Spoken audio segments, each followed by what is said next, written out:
പറയാനുള്ളത് വേഗം പറഞ്ഞു തീർക്ക്. എനിക്ക് പോകാൻ തിരക്കുണ്ട്. നാരായൺജി എൻ്റെ ജാതകം നോക്കി അങ്ങനെയൊക്കെ പറഞ്ഞപ്പോൾ വല്ലാത്തൊരു പ്രതിസന്ധിയിലായിരുന്നു ഞാൻ. ഒരു ഭാഗത്ത് നിന്നോടുള്ള ഇഷ്ടം, നിനക്കെന്തെങ്കിലും സംഭവിച്ചാൽ ഞാൻ പിന്നെ ജീവിച്ചിരുന്നിട്ട് ഒരു കാര്യമില്ല. കഥാപ്രസംഗം ഒന്നും എനിക്ക് കേൾക്കണ്ട. Come to the point. എന്താണ് പുതിയ ഡെവലപ്മെന്റ്? അത് മാത്രം പറഞ്ഞാ മതി. ആ, സ്വാതി അറിയില്ലേ, ആ തടിച്ച്, അവളെ ഞാൻ കല്യാണം കഴിക്കാൻ പോവാ. നീൽ,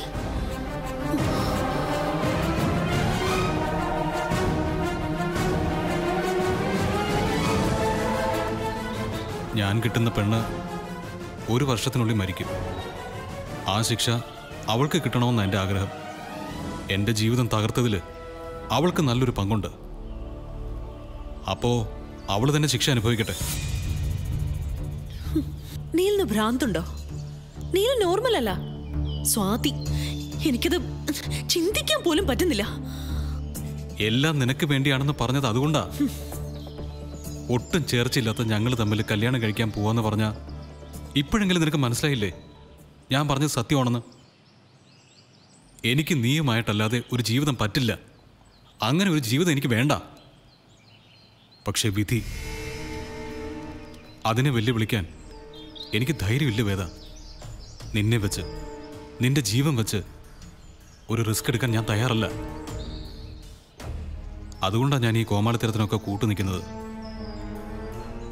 സ്വാതിയുടെ കാര്യം പറഞ്ഞത് നാരായൺജി തന്നെയാ.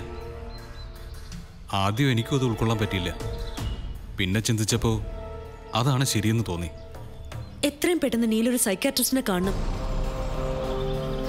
എന്നിട്ട് ചികിത്സിക്കണം. അല്ലെങ്കിൽ അപകടമാ. പരിഹസിച്ചോളൂ, അതൊക്കെ ഞാൻ സഹിക്കും. നിന്നെ ഒഴിവാക്കി വേറൊരു പെണ്ണിനെ കെട്ടാനുള്ള കൊതി കൊണ്ടാണ് ഞാൻ ഇങ്ങനെയൊക്കെ ചെയ്യുന്നതെന്ന് നീ പറഞ്ഞിരുന്നല്ലോ. ഇനിയെങ്കിലും ആ ചിന്ത മാറ്റണം. സ്വാതിയെ അറിയാലോ, അവളുടെ തടി. ഞങ്ങൾ തമ്മിൽ അടുത്ത് നിന്ന ആനയെ ആടും പോലിരിക്കും. ഒരിക്കലും കൂട്ടിമുട്ടാത്ത 2 വരകൾ. അങ്ങനെയായിരിക്കും ഞങ്ങളുടെ ജീവിതം. അത് നിന്നെ പറഞ്ഞ് ബോധ്യപ്പെടുത്താനാണ് ഞാനിപ്പോൾ വന്നത്.